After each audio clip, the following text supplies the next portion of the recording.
We are between review cycles right now. X299 and KB Lake X and Sky Lake X just launched. Those came out immediately when we got back from Taiwan, Taipei, for Computex. So we were in Taipei for 2 weeks covering Computex and other various things in the area. I had some unfinished business here at Bryce Bike Park where just before we left for Taipei, I had, for the first time ever, actually placed somewhat reasonably in time trials on one of the courses here. So I was in third, and I really wanted first. I was two seconds off of the fastest run for this year so far. Not the fastest overall, but close enough for me. So I'm back here. I'm also going to be doing a trail called Brew Bomb, a mixture of Brew Through and Car Bomb, and a trail called Pickleback, which has a bunch of really cool wooden features like a corkscrew, lots of drops, lots of, there's a step up that's really cool, dirt step up.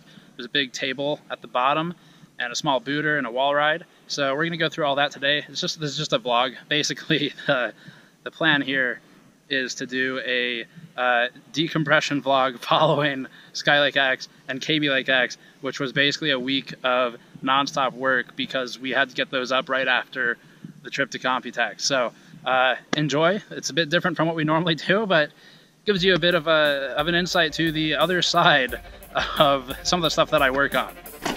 Ready?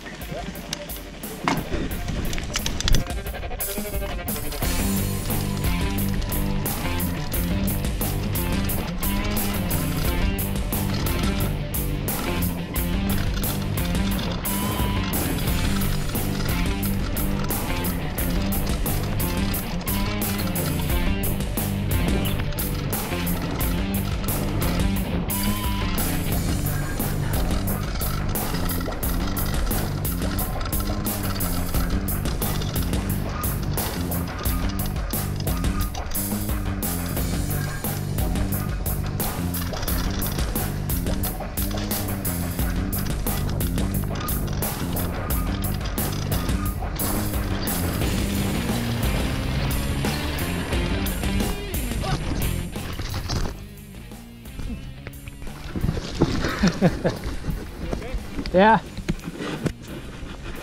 Front heavy. You alright? Anything wrong? Nah. Nah, I'm good.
Hey everyone, it's day 2 of 2. I'm in the hotel about to head out to go biking. I've got about 7 hours of riding ahead of me and then 5 hours of driving at the end of the day. I wanted to walk you through the bike setup and the gear setup. So this is a Canfield Balance. It's a 2014 frame. I built the bike myself about 2 years ago, I want to say, and it rides just about everything. So I take this to local trails and to downhill trails. I have a Fox Float 36 mil with 160 travel. So if you don't know bikes, basically the 36 is the stanchion diameter, so 36 millimeters instead of 34, and then travel is 160. That's right there. So that whole orange bar compresses into the lowers. These are called the lowers. So you get to learn a bit about bikes today. So stanchions compress into the lowers. That helps absorb a lot of the impact from jumps and drops. This red knob is the rebound adjustment. So I don't know the exact setting I have it on. It's a little bit past halfway for a faster rebound. So I set this up to rebound a bit faster because once you can control the bike, a faster rebound means it's getting the stanchions out of the lowers quicker. For the wheels and tires, I'm still running 26 inch. These are, I think, 2.35 wide. The others are 2.4. And I've got Maxxis minions for each. You can actually see these black dots here. That's because these are tubeless, so that's the no tubes fluid inside filling any potential holes in the tire. The disc brake on the other side, that's a 200 millimeter rotor with the Shimano Saint brakes that I just put on this year. Those are 4-piston. I think they're quad piston. They might be tri-piston. But they're either 3 or 4 piston brakes, and if you're interested in the PC market, you'll recognize this. This is a heat sink. So this is actually aluminum fins, and the idea of it, I actually want to test it one day, but the idea is that as you ride, the air going through there should cool off the brake pads, because as they heat up, you get brake fade, which basically means that your brakes don't work as well. For the shock, this is a non-stock one. This is an aftermarket Fox Float X. I put this on because I exploded my shock that came with it, which was a Cane Creek Derailleur CS that I just had rebuilt. But the Fox Float X is this one's a 200 mil travel float, and so that's about 8 inches or so of travel. The front, as a 160, is, I don't know, what is that, 7 inches of travel. So this one's set up right now to be a little bit softer because the Canfield Balance, this frame, is really, it does not progress too well through the travel in my experience. So pedals, I have the Race Face Atlas pedals I bought a couple of years ago. These have lasted me a really long time. You can see the scuff marks on them from where they've bashed into things, but these have traveled the world with me to different conventions where I try to go bike after, and they're still in great shape. So those are nice. I have a Z derailleur. If you are not familiar with these, this is the part that handles the shifting. So this cage, this is a small short cage derailleur. This cage moves when you pull that shift cable, which actually is really frayed. I just noticed. I probably need to get that replaced today. You shift, this will pull or push in or out on the cassette. This is called the cassette, and then the chain moves according to the movement of the derailleur.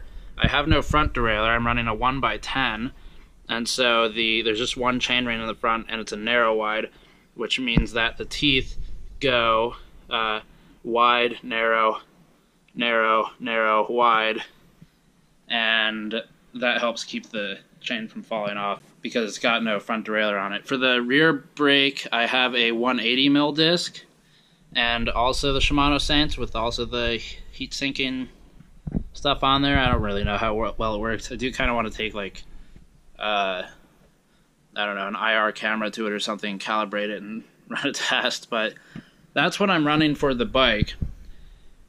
For the cockpit, I have a deity saddle. This is a pinner saddle, so the nose comes out a bit. You really don't sit on the bike when you're doing downhill.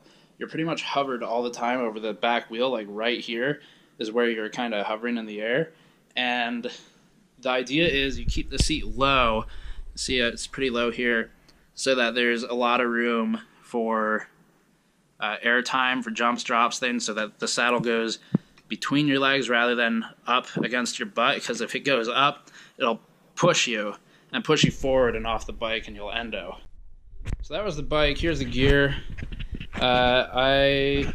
Some of the stuff you don't really need, like these elbow and forearm guards, won't do a whole lot for you. I mean, if you're going to crash and break something, you're going to break something, and these, all they do is stop the scratches. So I wear them anyway right now, but they probably are the least effective out of all the stuff I wear. The helmet and the knee pads are among the most effective. Knee pads, unlike these, your knees are normally going to be damaged from just like a hard impact, not from a twist.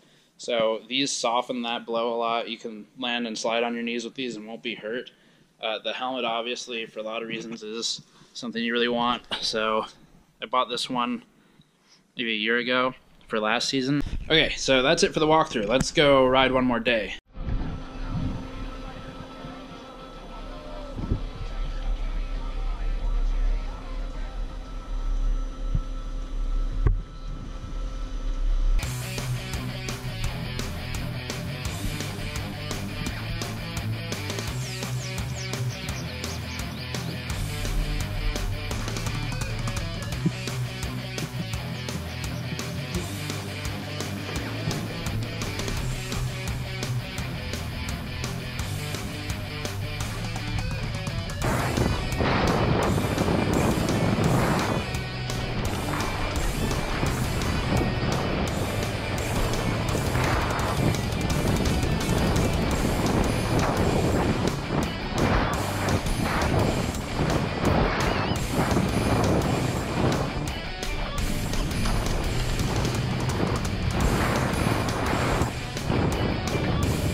Alright, so that's it for the vlog. We have a full week of testing coming up as always. There's a system in the background running tests already for the week. If you're wondering why the camera is scattering light the way it is, it's because the lens cover cracked after that one crash, which wasn't a big deal, by the way. I had cleared the ramp, the drop before for the first time and came into it a little too hot. But yeah, so that's easily replaceable, 20 bucks, but I apologize for the image. That's all for this one. Stay tuned for computer-related content, not bike-related content, or you can go to GN Steve, the channel, I'll link it below, where I will upload at least 1 or 2 full course runs from the last trip, and then going forward, most of the biking things will be on that channel, so subscribe to GN Steve for that. Thank you for watching, I'll see you all next time.